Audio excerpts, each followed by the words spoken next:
राम नाम मणि दीप धरूं, जीह देहरी द्वार, तुलसी भीतर बाहिरो जो चाहत उजियार।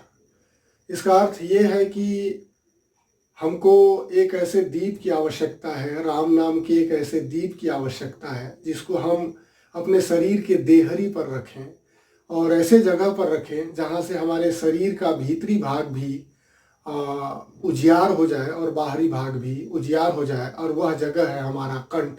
तो हम यहाँ पर उस दीप को रखें, राम नाम के दीप को रखें, तो निश्चित ही हमारे शरीर का आंतरिक और बाह्य दोनों भाग उजियार हो जाएगा, उजाला हो जाएगा, दैदीप्यमान हो जाएगा। तो चूँकि आज धनतेरस का दिन है, हम सभी जानते हैं, और उम्मीद है कि आप सभी अपनी खरीदारी से निवृत्त हो गए होंगे और उसके बाद ये वीडियो आप देख रहे होंगे। हालांकि सभी लोग आज के दिन की महिमा और महत्व दोनों जानते हैं। एक आम आदमी हो या व्यापारी हो, दोनों जानते हैं और दोनों के लिए ये बहुत महत्वपूर्ण है। और सभी जब जानते हैं तो आखिर मैं इस पर बात क्यों कर रहा हूँ, एक सवाल ये आता है। तो मैं उन वर्ग के लिए बात कर रहा हूँ जो शायद थोड़ा विमुख हो गए हैं भारतीय संस्कृति, भारतीय परंपरा, भारतीय रीति रिवाजों से, और वो वर्ग है युवा वर्ग। तो मुझे लगा कि मुझे उनसे बात करना चाहिए और आज जो धनतेरस है उसकी महिमा उन्हें बताना चाहिए। तो कहीं ना कहीं आज एक विशेष दिन है और इसको हम धूमधाम से मनाते भी हैं, और खरीदारी का जो उत्सव युवा वर्ग में सबसे ज़्यादा देखने को मिलता है। लेकिन अगर इसकी महिमा क्या है, क्यों इस दिन खरीदारी किया जाता है, तो अगर ये नहीं पता है तो निश्चित ही यह व्यर्थ है, यह सब व्यर्थ है। तो हमें कम से कम ये पता होना चाहिए कि ऐसा हम क्यों करते हैं, चाहे वो रीति रिवाज हो, चाहे वो धर्म में लिखा हो, धर्म ग्रंथों में लिखा हुआ हो, शास्त्रों में लिखा हुआ हो, या फिर परंपरा जिसका निर्वहन हम कर रहे हैं, परंतु कर रहे हैं तो हमें अवश्य यह ज्ञात होना चाहिए कि हम ऐसा क्यों कर रहे हैं। तो कृष्ण पक्ष, कार्तिक मास के कृष्ण पक्ष त्रयोदशी तिथि यानी कि आज धनतेरस के दिन हम खरीदारी करते हैं। उसके पीछे का वजह है, उसके बारे में हम बात करने वाले हैं। उसके पीछे का वजह यह है कि इस दिन हम जो है जानते हैं कि समुद्र मंथन हुआ था, और समुद्र मंथन को सभी लोग जानते हैं। उस दिन भगवान धन्वंतरी अवतरित हुए थे अपने हाथ में अमृत कलश लेकर। तो इस अमृत कलश और भगवान धन्वंतरी की जो महिमा है उसी के वजह से हम जो है खरीदारी करते हैं, और आज के दिन नए नए चीज़ों की खरीदारी करना हम शुभ मानते हैं। तो भगवान धन्वंतरी जब अवतरित हुए थे समुद्र मंथन के दिन, तो दिन आज ही का था, और उनके हाथ में जो अमृत कलश था उसको धन का प्रतीक माना जाता है, संपन्नता का प्रतीक माना जाता है, सुख समृद्धि का प्रतीक माना जाता है। एक कारण यह होता है। दूसरा ये होता है कि इस दिन और भगवान धन्वंतरी को साथ ही साथ हम इस रूप में जानते हैं कि वो देवताओं के चिकित्सक थे, चिकित्सा के देवता उनको माना जाता है।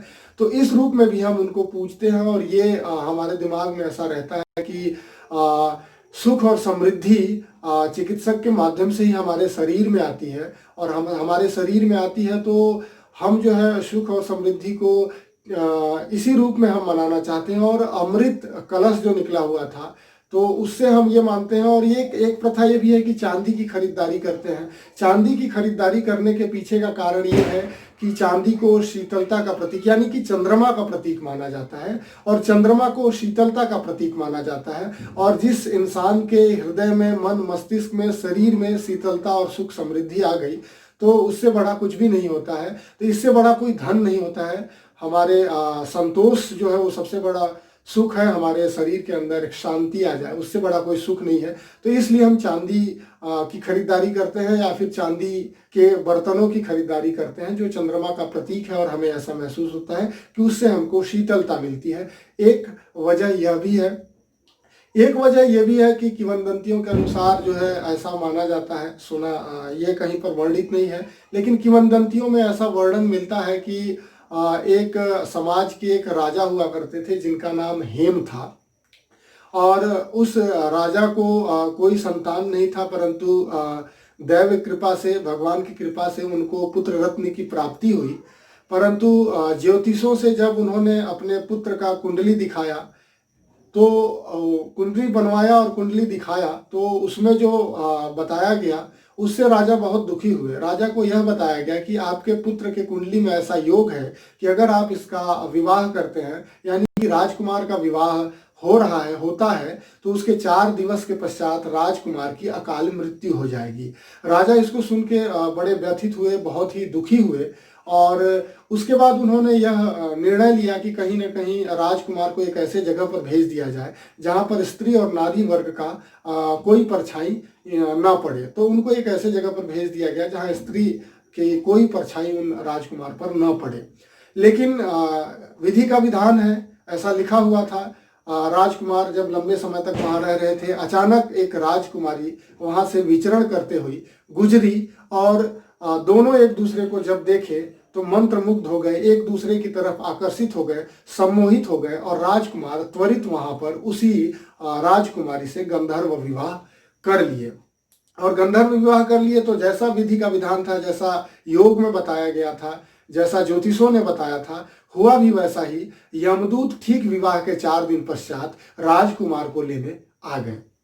राजकुमार को जब लेके जाने लगे तो जो विरह वेदना थी, जो तड़प थी, जो तकलीफ था, वो देखने को मिला। जो राजकुमारी थी जिनका विवाह 4 दिन पहले ही हुआ था, तो वो तड़प रही थी, वो विलख रही थी, वो बहुत ही दुखी थी। और उनके विलाप को देखते हुए जो यमदूत आए हुए थे, दोनों यमदूतों को कोई उनके ऊपर कोई दया नहीं आया, दया दृष्टि नहीं थी उनकी। लेकिन जब अनुरोध करने लगी राजकुमारी की, मेरे साथ ऐसा हो गया, मेरा विवाह 4 दिन हुआ है और 4 दिन पश्चात आप इनको अकाल मृत्यु की वजह से इनको आप यमलोक लेकर जा रहे हैं, ये सही नहीं है। तब उन्होंने समझाया कि हम तो दूत हैं यमराज के, और हम यमराज के आदेश का अक्षरशः पालन करते हैं, हमें इनको ले जाना ही होगा।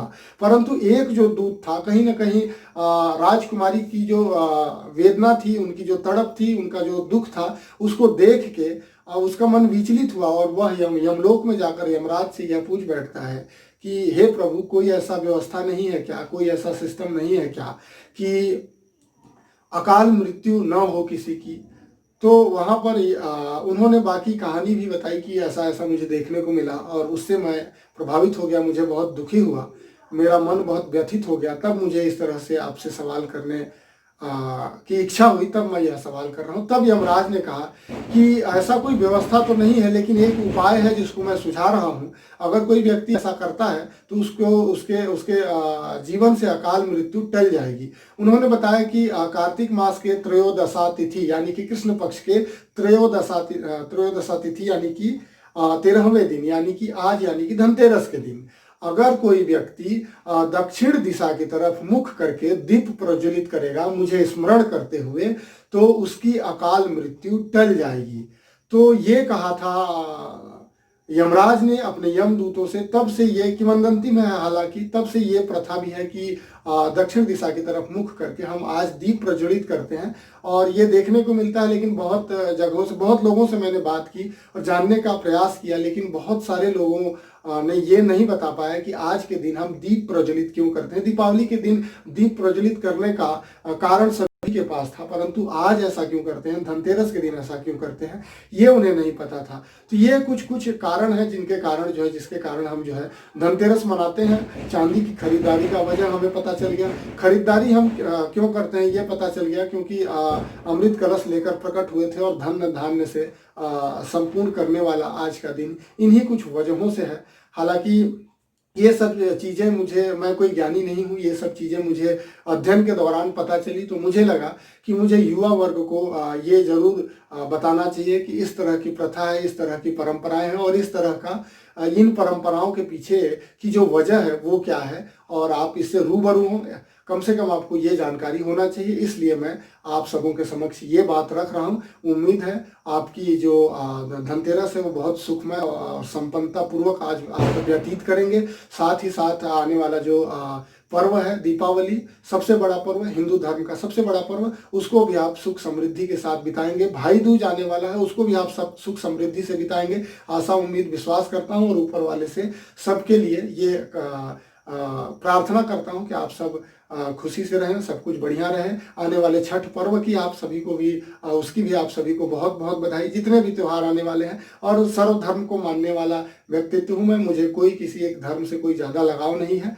मैं सभी धर्मों को समान रूप से देखता हूँ। और निश्चित रूप से भगवान राम की प्रारंभिक बात हम लोग कर रहे थे, थोड़ा सा और बात कर लेता हूँ कि भगवान राम को जो भगवान के रूप में नहीं मानते हैं, मर्यादा पुरुषोत्तम के रूप में माने, अगर इस रूप में भी नहीं मानते हैं, तो ये समझिए कि जो रामचरितमानस है जिसको हम पढ़ते हैं, जो भगवान श्री राम के बारे में जिसमें पढ़ते हैं, जहाँ से उनको जानकारी मिलती है, उसको एक उपन्यास समझिए और उनको एक किरदार समझिए। और अगर ये अपने किरदार को बखूबी निभा पाए हैं, तो आप उस किरदार का सम्मान करिए और उसको अमल में लाने का प्रयास करिए। एक बार बस इतना सोच लीजिएगा कि अगर आपको आज बोल दिया जाए कि 2 दिन के लिए तुम्हें हम कोई सुविधा नहीं देंगे आपके पेरेंट्स के द्वारा, और आपको घर से निकाल दिया जाएगा और ये कहा जाएगा कि जंगल में आप व्यतीत करो, तो हमारा मन कैसा हो जाएगा हम समझ सकते हैं, कितना खट्टा हो जाएगा हम समझ सकते हैं। लेकिन भगवान श्री राम अपने पिताजी से, अपने माताजी से एक सवाल नहीं किए कि मुझे 14 वर्ष के लिए वनवास भेजने का कारण आखिर क्या है। उन्होंने अक्षरशः अपने पिताजी का मन रखने के लिए, बात रखने के लिए, उनके वचन को पूरा करने के लिए 14 साल तक नंगे पांव, वो भी कौन व्यक्ति, हम जैसे व्यक्ति नहीं, जिनके पास कोई कमी नहीं था, सूर्य वंश के वो राजकुमार थे, वो राजा थे, उतने बड़े राजा, और सीधे नंगे पांव जंगल की तरफ चले जाना, ये समझ में आता है कि वास्तव में उनमें जो थी उसको हमको प्रयास करना चाहिए कि 0.0000% भी अगर हम 0.1% भी हम अगर ग्रहण कर लेते हैं तो कितना बड़ा बात हो जाएगा। तो इसलिए उनको मर्यादा पुरुषोत्तम बोला जाता है, इसलिए उनको पूजा जाता है। आप भगवान के रूप में नहीं पूजते हैं तो एक आदर्श पुरुष के रूप में पूजिए, जिन्होंने क्या क्या परित्याग किए थे, वो सारी चीज़ें आपको पता चलेंगी। और कोशिश करूंगा मैं कि आपको इन सारी चीज़ों से भी कभी अवसर मिले तो रूबरू कराता चलूँ, चाहे वो कविता के माध्यम से कराऊँ, चाहे इस तरह के बातों के माध्यम से कराऊँ। बहुत बहुत धन्यवाद। अगर आपको अच्छा लगा हो तो बहुत बहुत धन्यवाद, अच्छा नहीं लगा हो तो कोई बात नहीं, आप स्किप करके आगे बढ़ जाइएगा। बहुत बहुत धन्यवाद।